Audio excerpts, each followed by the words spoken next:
प्रधानमन्त्री कार्यालयमा ग्यास उद्योगीले भने अभाव हल्ला मात्रै हो, उपभोक्ताले बढी भण्डारण गर्दा समस्या भयो। छलफलमा व्यवसायीले बजारमा हल्ला गरे जस्तो ग्यास अभाव नरहेको दाबी गरे। विक्रेता र उपभोक्तालाई अनावश्यक रूपमा ग्यास सञ्चित गरेर नराख्न जिल्ला प्रशासन कार्यालय कास्कीको आग्रह। कप्तानगञ्ज घटनामा रविन्द्रको मृत्युपछि प्रशासनले भन्यो पूर्व सम्झौता अनुसार नै राहत उपलब्ध हुन्छ।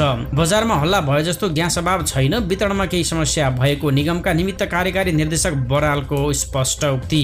निजी क्षेत्रको आत्मविश्वास पुनर्स्थापित गर्न बैंकिङ क्षेत्रसँग सहकार्य हुने अर्थमन्त्री वाग्लेको प्रतिबद्धता। हिन्दू र मुस्लिम समुदायका अगुवाहरूसँग गृह मन्त्रालयले गर्यो छलफल। राज्य व्यवस्था समितिबाट एकै दिन पारित भयो विशेष सेवा विधेयक।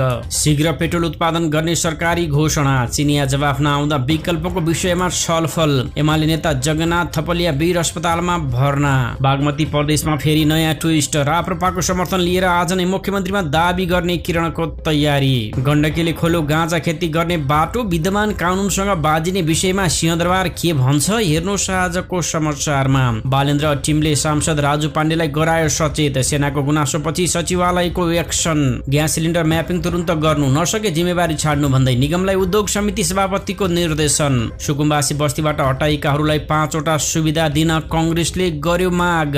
सुकुम्बासी बस्तीबाट 11,000 भन्दा बढी नागरिक विस्थापित भएको कंग्रेस संसदीय दलका नेता आङ देम्बेको भनाई। नेकपा एमाले भन्छ सुकुम्बासी समस्या समाधान गर्न सरकारलाई सहयोग गर्छौं। गृहमन्त्री गुरुङ र कप्तानगञ्ज घटनाका मृतक परिवारको भेटवार्ता।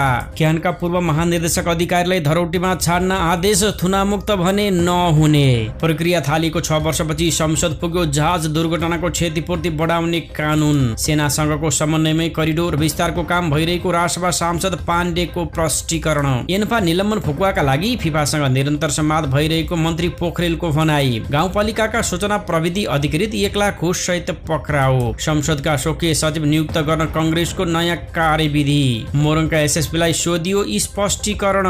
गोलबजार घटना उच्च स्तरीय छानबिन समितिद्वारा स्थानीय स्तरमा छलफल सुरु। बागमतीमा हानेपाका बज्रचारे भौतिक पूर्वाधार मन्त्री नियुक्त। ग्यास सिलिन्डरको तथ्याङ्क संकलन गरी ट्र्याकिङ प्रणाली लागू गर्न सांसदहरूले दिए सुझाव। नेपाली कंग्रेसले भन्यो मधेसमा ज्यान जाने गरी गोली चलाउने अवस्था कसरी आयो, सरकारले चित्तबुद्ध जवाफ दिनुपर्छ। सर्पदंश उपचारका लागि आवश्यक एन्टिस्नेक भेनमको अभाव नभएको सरकारको स्पष्ट उक्ति। सामाजिक सद्भाव र राष्ट्रिय सुरक्षाका विषयमा सबै पक्ष गम्भीर हुनुपर्ने रासपा महामन्त्री आचार्यको तर्क।